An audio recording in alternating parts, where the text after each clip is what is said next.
If the banks lived by their own advice, which is save money, the banks would be losing money. When you go and deposit $1,000 in the bank, that cash that you deposited is a liability for the bank. An asset is something that puts money in your pocket. A liability is something that takes money away from your pocket. So when the bank has your cash, it's a liability for them. They want to get rid of it as fast as possible. And the way they do that is by lending it out because it's an investment for the bank. They don't want to hold on to cash, but they want you to save your money. You want you to give them cash. Right. And just leave it there. Leave it there. And what's happening to your cash while it's there? It's losing value to inflation each and every day. Every day that you keep your cash in the bank, you're becoming poorer each and every day. Now it's funny, I made a video on this in 2016. It was my first video to go viral. It was called You're Guaranteed to Go Broke If You Do This. And I was talking about inflation at 2 to 3%.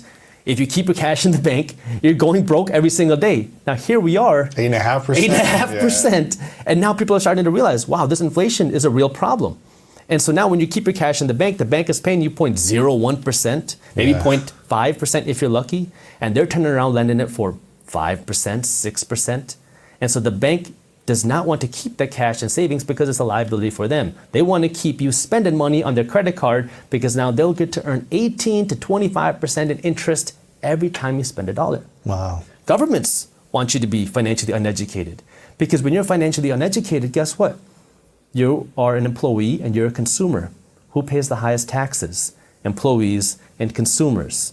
Everybody knows that rich people don't pay taxes. It makes people angry, but a lot of times we don't understand why. Right. And we get angry at the wrong things and the wrong reasons. Yeah. But the more you make as a business owner, until you're like uber rich, I feel like you're spending a lot of taxes. You are. And you know what? And there's a lot of things that you can do legally to pay less money in taxes. And there's different ways that you can invest your money to pay less money in taxes. So I'll give you a couple examples. Yeah. So let me start with this. Tax avoidance and tax evading are two similar words with two very different outcomes. This is one of the first things that you learn in law school. Tax evading is illegal. Yes. You go to jail. Yes. Tax avoiding is legal, and then you get hated for doing that. But this is the way it works. But you're playing within the rules of the system. And if you learn the IRS code, it's a rule book. Mm-hmm. And the people who understand the rule book are the people who have the money to hire the good accountants and the good attorneys. But you're not an accountant, but have you studied the I have studied a lot of tax law. Really? Yeah.